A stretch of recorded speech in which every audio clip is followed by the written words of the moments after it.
Channel North News is proudly brought to you by the Northern Advocate.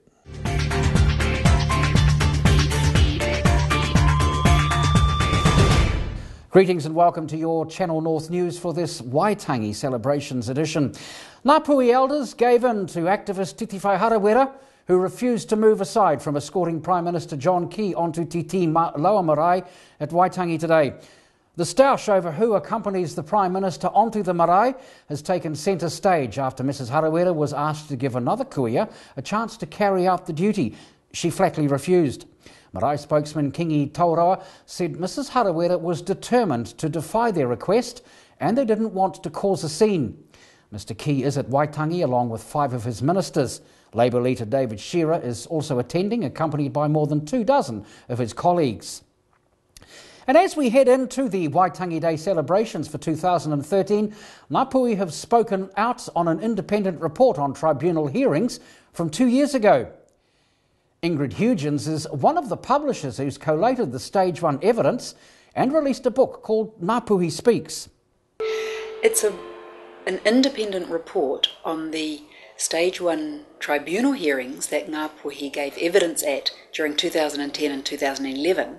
So it's Ngāpuhi speaking about he whakaputanga o te rangatiratanga o Nutireni, so about the Declaration of Independence, and speaking about te tiriti o Waitangi, so about the Treaty of Waitangi. Ngāpuhi Speaks is a contribution to the written New Zealand history that has never been available before, because all this information from the Ngāpuhi ancestors has just been held.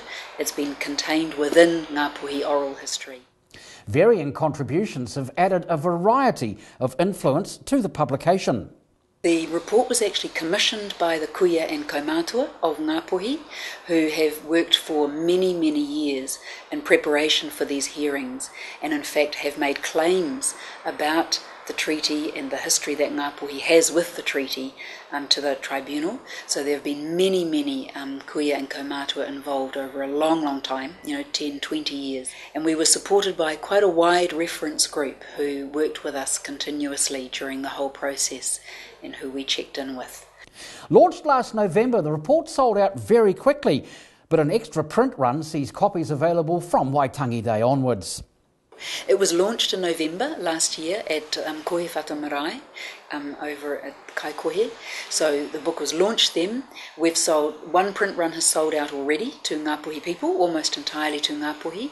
So we're now up to the second print run. So we would love people to be getting it from the website, getting it, we're going to be selling it at Waitangi in the next few days. It's going to be up there, being sold at many of the stalls up at the festival at Waitangi.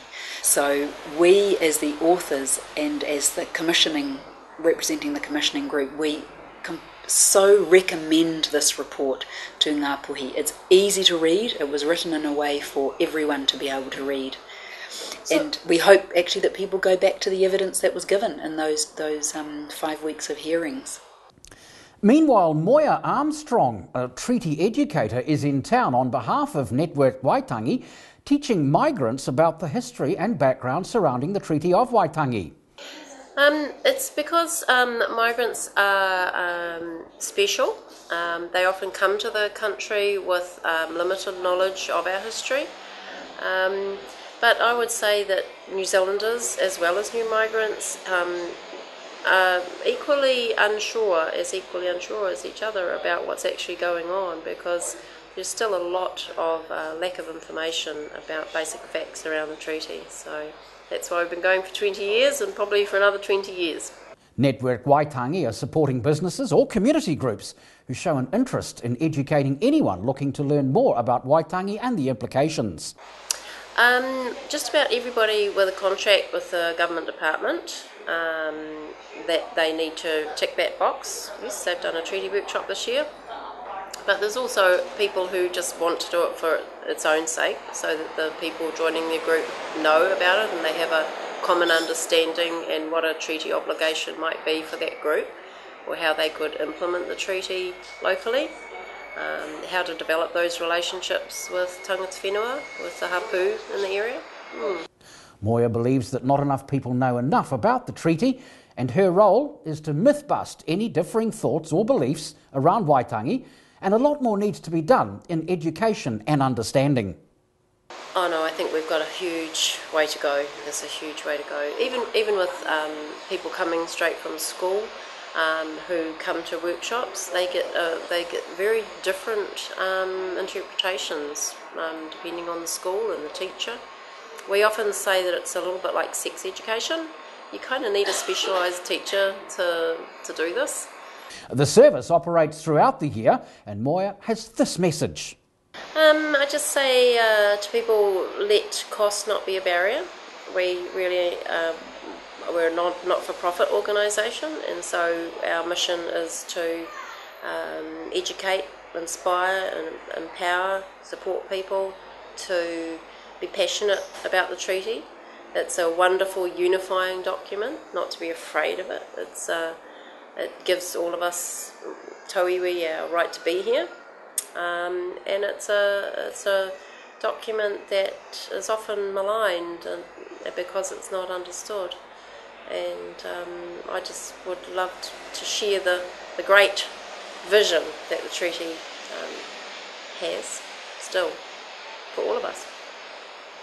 And if you'd like to have your say, don't hesitate to send your email to the link on the screen. You're now up to date with your Channel North news, sports and weather. Another bulletin again on Thursday. We're taking a break for Waitangi Day. Wherever you are in your world, enjoy your Waitangi Day celebrations. I'm Craig Bain.